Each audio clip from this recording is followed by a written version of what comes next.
Perkenalkan, nama saya Nur Cahya Bimasanti dengan NIM 2150303011111005. Perkenalkan, nama saya Muhammad Ani Kamidan Abuadla dengan NIM 2150307001111001. Perkenalkan, nama saya Ismiati April Putri Prasojo dengan NIM 2150707071111002. Perkenalkan, nama saya Leonardus Jabatus Silanggara dengan NIM 2150307071111021. Marketing communication atau komunikasi pemasaran memiliki arti yaitu sebuah sarana yang dimanfaatkan oleh perusahaan untuk menginformasikan, mengajak, dan mengingatkan para calon konsumen tentang produk-produk dan juga merek yang akan mereka jual nantinya. Marketing communication ini bisa dilakukan secara langsung maupun tidak langsung. Dan melalui marketing communication ini juga sebuah perusahaan bisa mulai membentuk dan menjaga sebuah relasi dengan para konsumennya. Persamaan makna dalam proses komunikasi merujuk pada kesamaan pemahaman antara pengirim dan penerima pesan. Semakin banyak kesamaan antara pengirim dan penerima pesan akan memudahkan proses komunikasi berjalan. Terdapat 4 hal yang mempengaruhi persamaan makna tersebut. Yang pertama ada latar belakang budaya, yang kedua ada penggunaan bahasa, yang ketiga ada konteks, dan yang terakhir ada pengalaman. Marketing communication memiliki 2 unsur utama, yaitu komunikasi dan pemasaran. Unsur yang pertama, komunikasi. Komunikasi merupakan sebuah proses dari hasil pemikiran atau pemahaman yang bisa disampaikan melalui individu ke individu lainnya, individu ke kelompok, maupun kelompok ke kelompok. Salah satu bentuk penyampaian komunikasi ini bisa menggunakan alat atau suatu media, contohnya PowerPoint, infografis, video, maupun audio. Komunikasi ini bisa dilakukan secara langsung ataupun tidak langsung. Contoh secara langsung adalah bertatap muka secara langsung. Untuk contoh secara tidak langsung adalah bisa berkomunikasi melalui telepon ataupun Zoom ataupun media platform lainnya. Unsur yang kedua, pemasaran. Pemasaran memiliki arti sebagai sebuah kegiatan yang sebelumnya sudah direncanakan terlebih dahulu oleh sebuah perusahaan ataupun organisasi untuk memaparkan informasi tentang ide, jasa, produk, merek, dan juga nama perusahaan mereka. Pemasaran ini setidaknya harus dilakukan oleh 2 orang atau 2 pihak, yaitu antara penjual dan juga pembeli. Tujuan komunikasi pemasaran dibagi menjadi 5. Yang pertama adalah meningkatkan kesadaran merek. Yang kedua adalah meningkatkan citra merek. Yang ketiga adalah mendorong minat. Yang keempat adalah meningkatkan loyalitas pelanggan. Dan tujuan akhir dari komunikasi pemasaran adalah meningkatkan penjualan.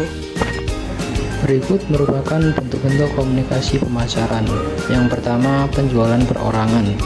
Sebuah penawaran yang dilakukan secara lisan untuk melakukan penawaran kepada calon konsumen supaya dapat menciptakan sebuah hubungan baik dan menciptakan suatu penjualan antara kedua pihak. Yang kedua, ada iklan.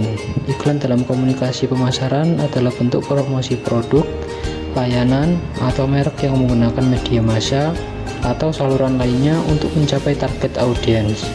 Tujuannya yaitu untuk membangkitkan minat dan keinginan pada konsumen sehingga mereka tertarik pada produk kita. Yang ketiga ada promosi penjualan. Salah satu bentuk komunikasi pemasaran yang bertujuan untuk menarik konsumen baru, mempengaruhi konsumen untuk mencoba produk baru, mendorong konsumen lebih banyak, menyerang aktivitas pesaing, serta meningkatkan pembelian dan lain-lain. Yang keempat ada pemasaran sponsorship. Strategi pemasaran ini di mana perusahaan membayar sponsor untuk mendukung suatu acara, tim olahraga, atau organisasi tertentu.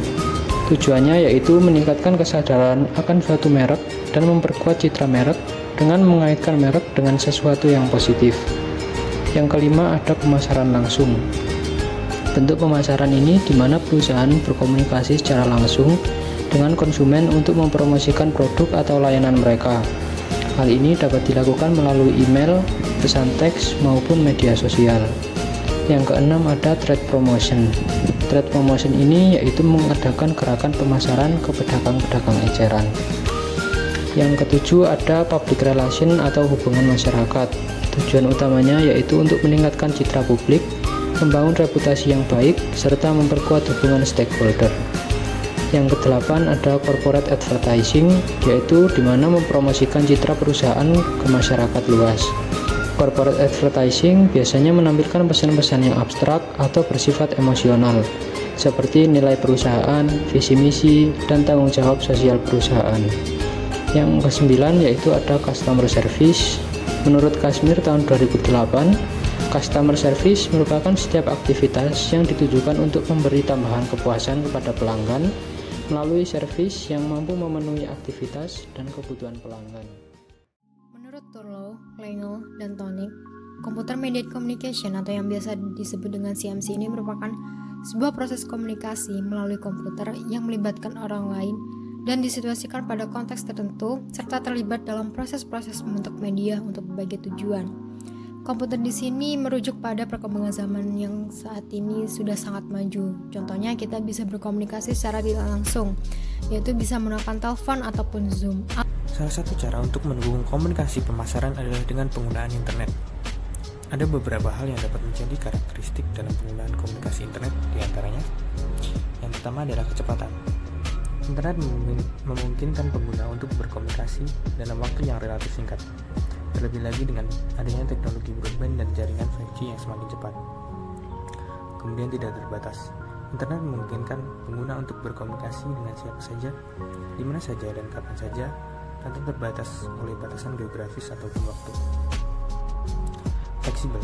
Internet memungkinkan pengguna untuk menggunakan berbagai jenis media komunikasi seperti email, pesan instan, video conference, dan media sosial. Dan kemudian ada mudah digunakan. Internet mudah diakses dan digunakan oleh pengguna dari berbagai latar belakang, bahkan oleh mereka yang minim pengalaman dengan teknologi. Interaktif. Internet memungkinkan pengguna untuk berkomunikasi secara dua arah atau multi arah, sehingga memungkinkan diskusi dan kolaborasi antar banyak orang. Global. Internet memungkinkan pengguna untuk berkomunikasi dengan siapa saja di seluruh dunia tanpa memerlukan biaya yang besar. Kajian komunikasi pemasaran atau marketing communication merupakan bidang studi yang mempelajari cara perusahaan atau organisasi berkomunikasi dengan target pasar atau konsumen dengan tujuan mempromosikan produk atau jasa mereka.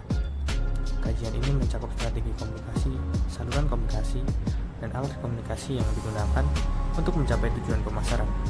Beberapa topik yang biasanya dibahas dalam kajian komunikasi pemasaran adalah strategi pemasaran, termasuk pengembangan rencana pemasaran, penetapan harga produk atau jasa, pemilihan target pasar, dan penentuan bauran pemasaran yang tepat.